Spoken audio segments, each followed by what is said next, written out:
뉴스에 많은 분들이 관심을 갖고 있는 게 노상원 그 수첩 내용. 그 수첩에는 알려진 것보다 훨씬 많은 사람의 이름과 숫자까지 적혀 있었습니다. 정치인뿐만 아니라 사법부, 언론계, 문화계, 전직 운동선수까지 500여 명이 담겨 있다는 점이 깜짝 놀랄 만한 소식이었는데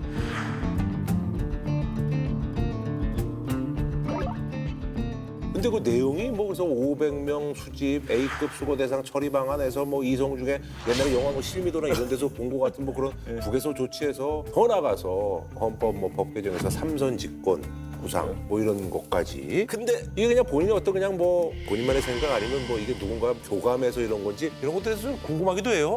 아니 대한민국에 별단 사람이 작전을 짜는데 작전의 수준이라는 게 삼국지나 아니면 그 옛날 역사 속에 있었던 일에서 모티브 따온 것 같은데 근데 이거를 현실에서 하려고 했다는 게 저는 좀 이분이 망상가였다라는 생각이 좀 들고요. 제가 봤을 때는 그냥 망상 속의 소설이다 이런 생각은 안 들고요. D-1일, D1, 그다음에 D+11, D+11에서 50일 뭐 이렇게 하고 지휘소는 과천에 두고 전국에 5개의 수집소를 만들어내고 뭐 이런 것들이 너무 구체적이에요.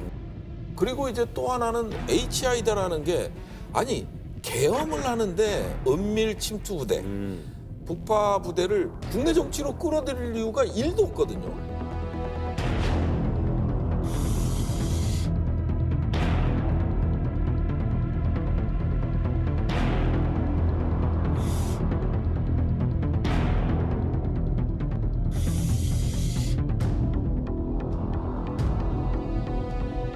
그런 것들을 고려했을 때 제가 봤을 때는 구체적이고 체계적으로 보여지는 거예요. 그러니까 작전 계획을 여러 번 보다 보니까 이런 것들이 좀 느껴지는 그런 메모였다. 그런데 사실 A급 대상이라는 것도 우리가 아까 얘기했지만은 저는 노상원 혼자 짠 명단이 아닐 것 같아요. 절대 아닙니다. 노상원이라는 사람이 이렇게까지 정치를 탐닉한 이런 인물이 아니었다 그러면은 너무나도 구체적인 인물들이 등장을 해요. 이거를 혼자 작성하지 않았다는 게 명단이 너무 사사로워요. 조국 일가, 문재인 일가.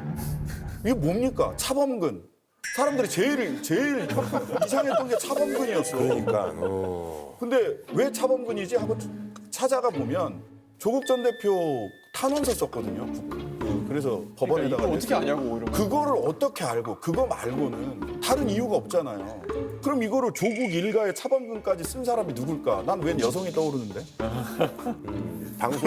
방송 스킬이 참 많은 분이야. 그리고 그럼 이게 적어도 김용현 전 국방부 장관하고 같이 상의가 많이 된 거다. 왜냐하면 22번 공간에 찾아가요. 기록에 나와 있어요. 왜 노상원과 김용현 전 장관이 국방부 장관 공간이나 이런 데 공간에서 22번을 만납니까?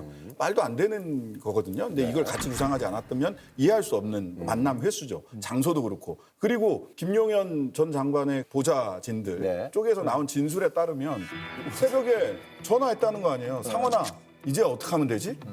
라고 상의했다는 거예요. 그 계엄의 밤에.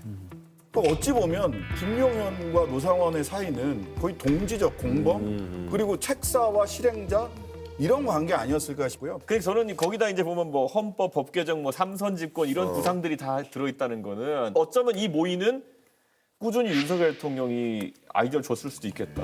네, 그런 생각이 좀 드는 거죠. 아 그렇게까지도. 왜냐면 이거는요. 헌법과 법 개정과 삼선 집권 구상은 누구를 위한 것이다. 윤석열을 위한 것이죠. 이거는 사실 이거에서 노상원이 잘 될 게 뭐가 있겠어요. 그러니까 그래서 저는 이거는 이제 뭐 국명이 제대하고 나서 안산에서 그렇게 이제 생업을 살았기 때문에 다시 나란 일을 할 수 있냐라고 계속 물어봤대잖아요. 본인이. 군산 내려가가지고 계속 나도 다시 나란 일을 할 수 있어요? 라고 물어봤더라고요.